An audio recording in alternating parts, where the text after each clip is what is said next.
Good morning, it's me, Dave Crane, live from Abu Dhabi at the Shangri-La Hotel. I forgot the rest of the name, it should be written in the hotel, can't remember anyway, but Shangri-La in Abu Dhabi. Let me give you the view that I'm looking at here. Is that gorgeous? And just behind me, if I can just turn around there, in the pool, got my beautiful wife and daughter. Give us a wave, Maya. There we go. And everyone else is chilling, which is rather cool. I wanted to share with you today an idea about work-life balance because I've not done any broadcasting for a little while. I've not talked to anybody for a little while. I haven't talked to people, otherwise I'd be either in prison or in a box or just hiding away from everybody, being the most the grumpiest motivational speaker on the planet. But you know what? When you work really, really hard, and I'm sure it's true for you as well, at some point you're going to get the balance right between what you actually do for your living and what you actually do why you go to work in the first place. So I came to the conclusion, or at least my wife came to the conclusion, that maybe you should stop working so hard. Maybe what you need to do is have a day away and chill out. And she was absolutely right. So she booked this break. We've gone away for a little while, made sure that everything behind us is all cool. But you know when you just need to take a time out and just have a chill out and not be involved in anything apart from just quality time. Time when you can get back to yourself and just press a pause button on your life. I mean, look at the view behind me. Utterly gorgeous. See that? Abu Dhabi at its finest. Just nothing going on apart from just enjoying quality time. Now, there's been loads of things that happened that I really wanted to share with you, but I don't know if I want to talk about it right now because it feels like going back to work. Because ultimately, you ask people why they go to work, and they say, well, I go to work to earn money, to pay for bills, to all the rest of it. No, but you go to work so you don't have to go to work.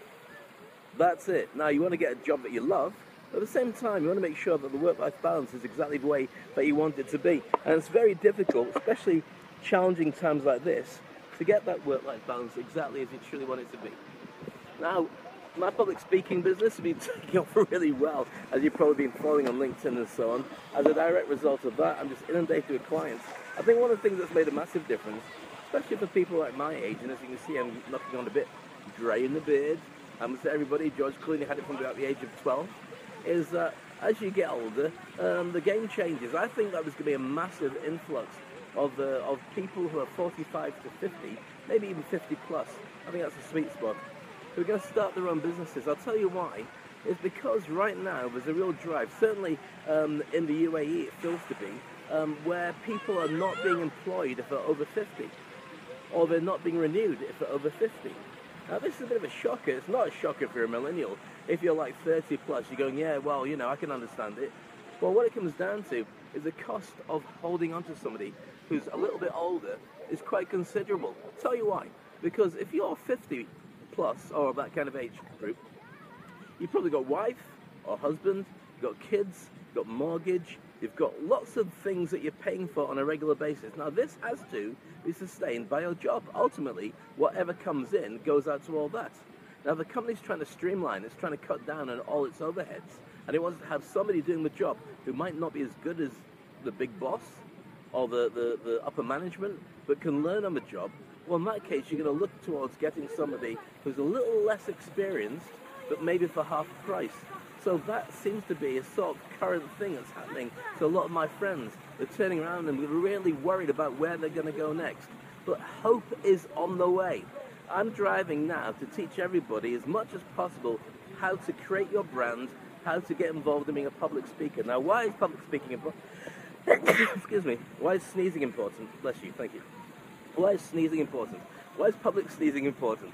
The reason public speaking is important is I think it's the number one way that you can grow your brand by making a conversation with people around. I think that when it comes to lots of other ways, which are, of course, very useful, like blogging, even video blogging like this, and they're very useful because they allow people to see you and to understand your message. But there's nothing compared to being in front of a live audience where they have no choice but to pay attention to you. You can then use the content to drive people to your future events. You can sell stuff at the events. You can also get your content that you've shared on stage, and you can use it to be monetized, either selling the video or getting it transcribed or so on. So this seems to be something that most people wouldn't be interested in. David, you know, you do this for a living. Why would anybody else want to do it? Because I think that for anybody who's 50 or 50 plus, heading towards that age group, and in fact, I think that this is a way that it's going to go for a lot of people. you're going to end up becoming consultants and doing what you did before, but pretty much on your own. Now that's okay, you pay your bills, but the thing is, you've got the ability to keep this going now until the day you decide to retire, if you ever decide to retire. And the more you do of it, the more you become seen as an expert or a guru, the more respect comes in, and the more people want to work with you as you grow your brand. Now, the way this works is very simple. It's like the joke about, you must have seen a cartoon about the two people putting on their training shoes, and there's a lion or a bear coming towards them. And one of them turns to the other one and says, you know what? Why are you bothering to put on your training shoes? You're never going to outrun a bear. He says, I don't need to outrun a bear, I just need to outrun you. So what we're talking about is if the world becomes full of consultants, now I'm not saying it's going to be exactly like that, but it's a trend that's coming along. If everyone becomes a consultant, you've just got to be better than the consultants around you to be able to earn from it. People look around and they judge you on a couple of different factors. They turn around and say, well, why should I pay for this guy? Why should I pay for this woman? Well, she knows what she's talking about, and I don't think there's anybody else in that pay bracket who will be able to take care of the business as well as them. If I could get somebody cheaper, I would do. But if you look at their credentials, you look at the videos, and look at all the things like that, well, that's pretty much better than all the other guys. Yeah, they might be all right, but do you want to take a risk? You know, I've been on Google, I've got shortlisted to 5 people. This one comes up top of what I've seen because they've made a bigger brand for themselves online. Let's give them a call, and then it's yours to lose. Now, a lot of people don't feel comfortable when it comes to doing video and doing blogs and all the rest of it. It's a case of practicing it, and if you don't want to do it, then you don't do it. But I think that those people who are going to be successful are going to be able to do it. Now, I know what people say when they come to see me about public speaking. They say, Dave, I have a real issue when it comes to actually my accent. People can't understand what I'm saying. Or when I'm talking, I feel really nervous. Or what if it all goes wrong? These are all tricks and things that you can learn. As far as things like accent goes, if you're giving great content and people love what it is that you're talking about, they don't care what your accent is like, as long as you can teach them something. As long as they're going along and they're leaving with more than they arrived with. As for things like what if it all goes wrong, well, you take steps to make sure that you are covered.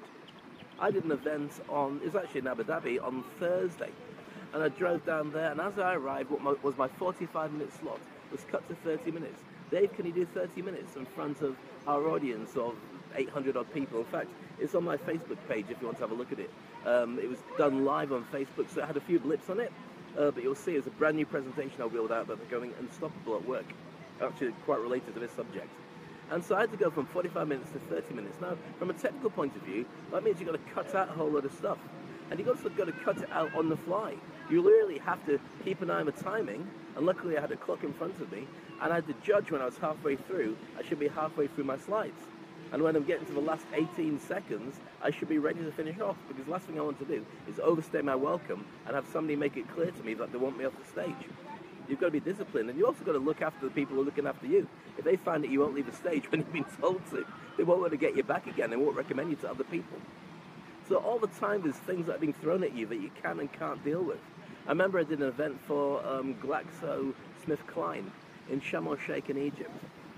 And I predominantly work from a Mac, as in a Macintosh, not a PC, because I find that they tend to take ages to boot up.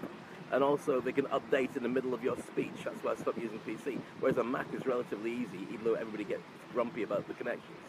So I was there with my Mac, and we were due to go on stage at 10 o'clock.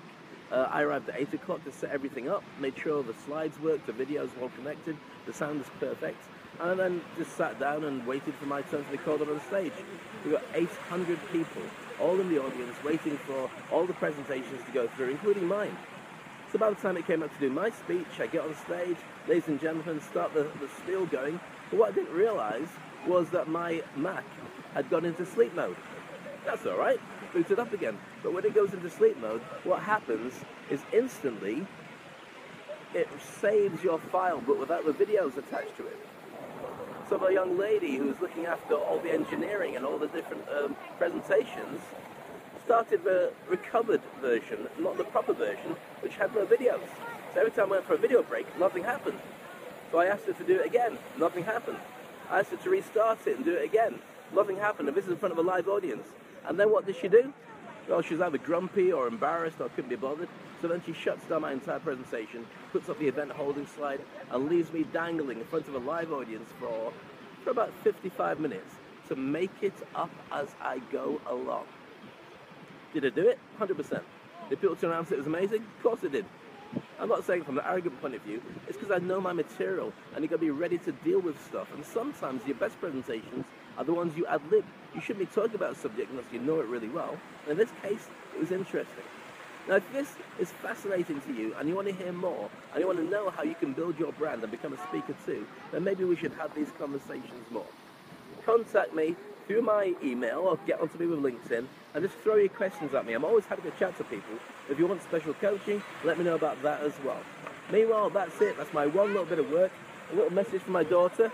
Maya, say hello then. I'm going to come swimming, baby. You enjoy, okay? That's me being told. You saw there, but she's behind me, swimming away, waiting for Daddy to catch up. So with that bombshell, I'm going to get my trunks on. No, you're not going to see it. It's pretty horrible. But I'm going to enjoy the rest of the day. Take it easy. I'll talk to you soon. Lots of love. Enjoy your long weekend. Bye-bye.